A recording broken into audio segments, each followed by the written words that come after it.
350 साल पहले साधु बालूनाथ अपनी ही तंत्र की माया का शिकार होकर अंधेरी गुफा में एक चट्टान के तले दबा हुआ दर्द से कराह रहा था।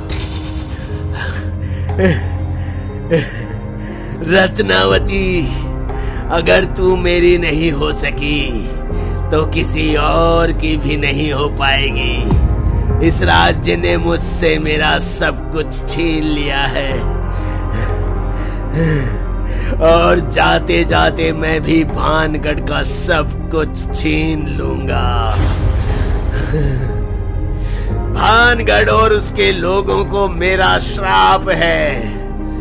भानगढ़ उजड़ जाएगा और दोबारा कभी नहीं बस पाएगा और इस राज्य की सभी औरतें इसी क्षण बांझ हो जाएगी।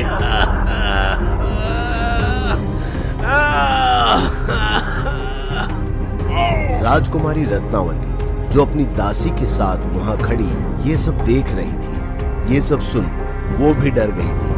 वो बालूनाथ को हाथ जोड़ती और उसके आगे गिड़गिड़ाती, मगर बालूनाथ मरते हुए भी बदले की आग में जल रहा था। इसी के साथ साधु बालूनाथ ने अपनी आखिरी सांस ली और मौत की गोद में हमेशा हमेशा के लिए सो गया। कुछ दिनों के बाद मुगलों ने भानगढ़ पर हमला कर उसे लूट लिया और राजकुमारी रत्नावती को उनके किले की दीवार से फेंक मार दिया गया। साल 2021 सरकार ने एक लंबे अंतराल के बाद लॉकडाउन खोला है और कई पर्यटकों की तरह राहुल और स्वाति भी निकल पड़े हैं रोड ट्रिप पर भानगढ़ घूमने।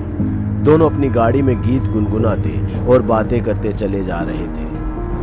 दोपहर की कड़कड़ाती धूप में दोनों भानगढ़ के किले में पहुंचे, जहां उम्मीद से बहुत कम लोग घूमने आए थे। जब शाम होते ही सब किले के बाहर जाने लगे, तब राहुल स्वाति का हाथ पकड़कर उसे रोक लेता है। राहुल, हमें चलना चाहिए। हम कहीं नहीं जा रहे हैं। ये तुम क्या कर रहे हो राहुल? क्या तुम नहीं जानते यहाँ सूर्यास्त के बाद रुकना खतरे से खाली नहीं है? अरे सब अफवाह है, लोगों को डराने के लिए। मैंने गार्ड को पैसे दे दिए ताकि हम यहाँ रात गुजार सके। किले की ऊपरी मीनार में रत्नावती का कमरा है, आज रात हम वहीं रुकेंगे।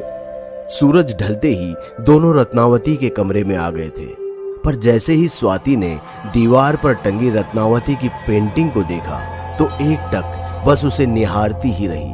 पर जैसे ही रत्नावती की पेंटिंग ने अपनी पलकें झपकाई तो स्वाति एकदम डर से चीखने लगी। राहुल, राहुल, उस फोटो ने आग झपकी। मुझे बहुत डर लग रहा है। प्लीज चलो यहाँ से जल्दी। स्वाति, स्वाति, शांत, एकदम शांत हो जाओ। हमारे अलावा यहाँ कोई नहीं है। यहाँ के किस्से और कहानियां सुनकर अक्सर ऐसे वहम हो जाते हैं। पर राहुल, मैंने सच में किसी को यहाँ देखा था। उस स्वाति, मेरी आंखों में देखो और मुझ पर भरोसा रखो। मेरे रहते तुम्हें कोई छू भी नहीं सकता। देखो, अब अगर ये भूत वूत की बातें हो गई हो तो जरा पास आ जाएं, वरना रात बुरा मान जाएगी। राहुल के इस रोमांटिक अंदाज को देखकर स्वाति ने अपना ओवरकोट उतारा, एक कुर्सी पर रख दिया और राहुल के पास बिस्तर पर जाकर उसे चूमने लगी। दोनों आपस में एक दूसरे से सांप की तरह लिपट ही रहे होते हैं। तभी राहुल चुपके से स्वाति के एक हाथ में हथकड़ी लगा उसे बिस्तर की ग्रिल से बांध देता है। राहुल, मुझे तुम्हारे इरादे नेक नहीं लग रहे हैं। करना क्या चाहते हो? राहुल कमरे में लगी रत्नावती की पेंटिंग को प्यार से देखते हुए बोला, बिल्कुल सही कहा। अब तुम्हारी बलि देकर रत्नावती को इस दुनिया में वापस लाना कोई नेक ख्याल तो नहीं हो सकता ना? राहुल की विचित्र हंसी सुनकर स्वाति जरा असहज हो गई थी और वो हकलाते हुए बोली, मुझे ये मजाक बिल्कुल अच्छा नहीं लग रहा है। प्लीज मेरे हाथ खोलो। मगर राहुल पर तो मानो जैसे कोई भूत सवार हो। वो स्वाति को अनसुना कर रत्नावती की पेंटिंग को देख एक मंत्र तेज तेज दोहराने लगा। इससे कुछ देर बाद ही जमीन से एक यक्षिणी राहुल के सामने आ गई। यक्षिणी का भयानक रूप देख स्वाति ने डरते हुए पूछा, राहुल, ये कौन है? तुम्हारी इसी आदत के कारण तुम्हारी बलि चढ़ानी पड़ रही है। हमेशा सवाल पे सवाल करती रहती है। क्यों बुलाया है मुझे? हे यक्षिणी, मेरी एक कामना है और उसे पूर्ण करने के लिए मैं कुछ भी कर सकता हूँ। क्या चाहिए तुझे? मैं इस पेंटिंग में जो राजकुमारी है उसे असल जिंदगी में वापस जीवित चाहता हूँ। यक्षिणी का नियम जानता है ना? कामना के बदले आत्मा दे पाएगा। जरूर दे पाऊंगा।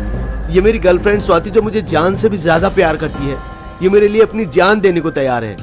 क्यों स्वाति, अपने प्यार के लिए अपनी जान दे दोगी ना? राहुल के इतना कहते ही स्वाति अपने हाथ में लगी हथकड़ी को जोर जोर से खींचते हुए कहने लगी, प्लीज मुझे जिंदा छोड़ दो, मैं मरना नहीं चाहती। मैंने किसी का कुछ नहीं बिगाड़ा, प्लीज। मगर यक्षिणी को एक बार बलि चढ़ा दी तो उसके रुकने का कोई सवाल ही पैदा नहीं होता। यक्षिणी देखते ही देखते स्वाति की आत्मा को निगल गई और पीछे छोड़ गई तो बस उसका बेजान कंकाल। यक्षिणी के जाते ही रत्नावती की तस्वीर जमीन पर गिर थरथराने लगी और देखते ही देखते तस्वीर के कैनवास को फाड़ उसमें से बाहर आती है रत्नावती, हूबहू वैसी ही जैसी वो पेंटिंग में थी। रत्नावती के सुंदर रूप को देख राहुल बेसुध हो गया। रत्नावती भी राहुल को सिर से पांव तक देख हैरान थी और चारों ओर देखने के बाद आखिर उसने राहुल से पूछ ही लिया, कौन हो तुम? हमारी दासियां कहाँ हैं? और ये हमारा कमरा इस हाल में कैसे? जी मेरा नाम राहुल है। राजकुमारी जी आप मुझे नहीं जानती पर मैं आपके बारे में सब कुछ जानता हूँ। ये साल 2021 है, आपके समय से 350 साल बाद। कॉलेज में जब से आपके बारे में पढ़ा और सुना था तब से आपको देखने की इच्छा थी। अब आप सामने खड़ी है तो यकीन ही नहीं हो पा रहा। यकीन तो हमें भी नहीं हो रहा कि समय की धारा के पार हम वापस कैसे जीवित हो गए। राजकुमारी रत्नावती, मैं आपसे बहुत प्यार करता हूँ, क्या आप मुझे स्वीकार करती हैं? राजकुमारी बिना कोई शब्द कहे अपना हाथ राहुल के सीने से होते हुए उसकी गर्दन पर ले गई और उसे प्यार से गले लगा लिया। कुछ देर बाद रानी रत्नावती और राहुल कमरे के बाहर बैठे बातें कर रहे थे। इतने सालों में क्या क्या बदल चुका है बाहरी दुनिया में। क्या आज भी औरतें और लड़कियां घूंघट ओढ़कर नदी से पानी लेने जाती हैं? क्या आज भी राजकुमारियां पालकी में सफर करती हैं? और मुगलों को क्या हमने हरा दिया? अरे राजकुमारी जी, जमाना बहुत आगे बढ़ चुका है। पानी अब नल से आता है और एक जगह से दूसरी जगह जाने के लिए कार, बाइक और प्लेन से आना जाना होता है। और तो और कबूतर की जगह लोग अब फोन का इस्तेमाल करते हैं। और मुगलों को तो अंग्रेजों ने हराया और फिर हमने लड़कर अंग्रेजों से आजादी पाई। वैसे राजकुमारी, आपके हाथ इतने कठोर और झुर्रियों से भरे हुए क्यों हैं? वो दरअसल हमें एक चर्म रोग है। सुनो राहुल, हम एक बात जानने को आतुर हैं। अगर आपको कोई आपत्ति ना हो तो क्या आप हमें बता सकते हैं? हाँ हाँ बिल्कुल, पूछिए ना। हमें वापस कैसे लाए तुम? हमारा मतलब तुम्हारे लिए मुश्किल रहा होगा ना?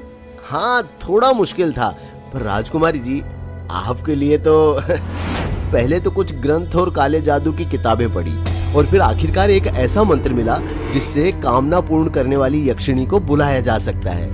हमारी भी एक कामना है, क्या हमारे लिए उस यक्षिणी को बुला सकते हो?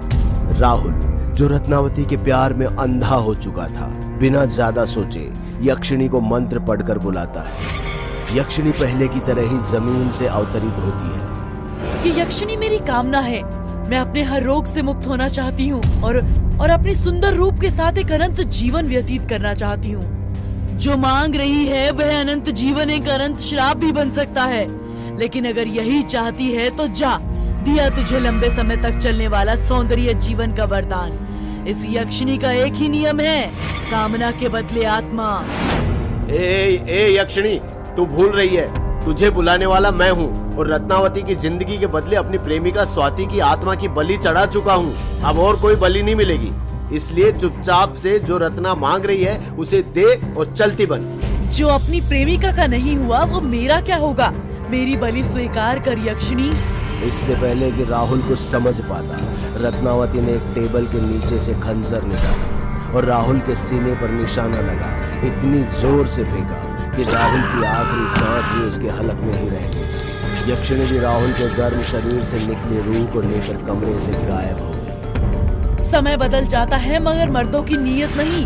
तुम मर्द जात बस दिखते बलशाली हो, लेकिन अंदर से कमजोर और खोखले होते हो। आखिर तुम्हारे साथ भी वही करना पड़ा जो बालूनाथ के साथ करने पर मैं मजबूर थी। 350 साल पहले भानगढ़ के राजा की इकलौती बेटी राजकुमारी रत्नावती बेहद सुंदर और मनमोहक थी, लेकिन फिर भी एक चीज जो आम जनता की नजरों से छुपी हुई थी और वो था उनका चर्म रोग। राजकुमारी थी तो 23 वर्ष की, लेकिन उसके हाथ छूने पर पत्थर से कठोर और पास से देखने पर झुर्रियां दिखती थी। ये विचित्र चर्म रोग जो बाएं हाथ से शुरू हुआ था और अब उसके दोनों हाथों पर फैल चुका था और इसके पूरे शरीर पर बढ़ने के आसार भी थे।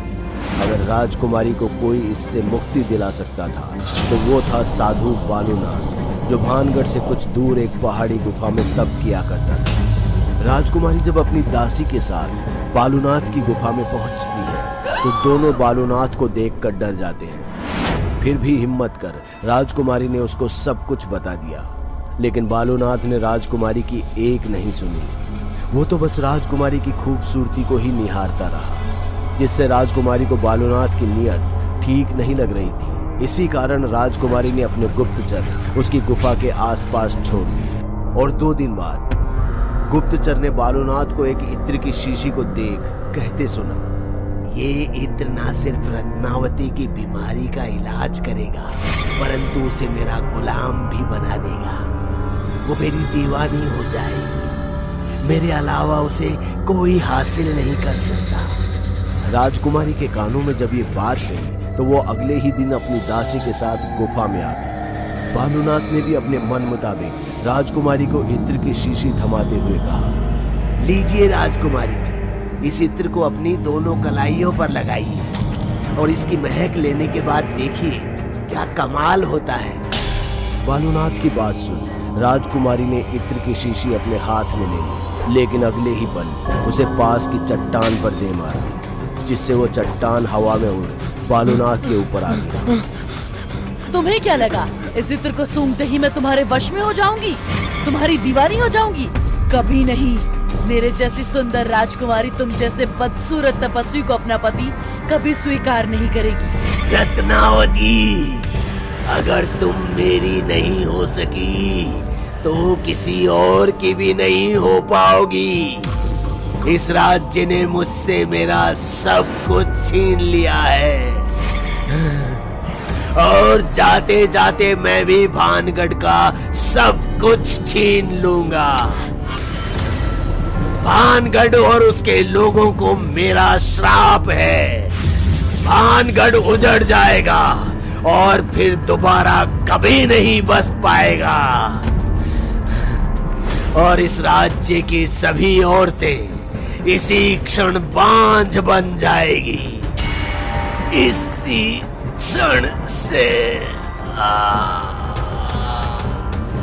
इसी के साथ बालूनाथ ने अपनी आखिरी सांस ली और उसके मरते ही पूरी गुफा कांपने लगी। राजकुमारी तो किसी तरह उस गुफा से निकल आई, पर उसकी दासी एक चट्टान के नीचे गुफा के अंदर ही दबकर मर गई और महज कुछ ही दिनों में बालूनाथ का कहा सच हो गया।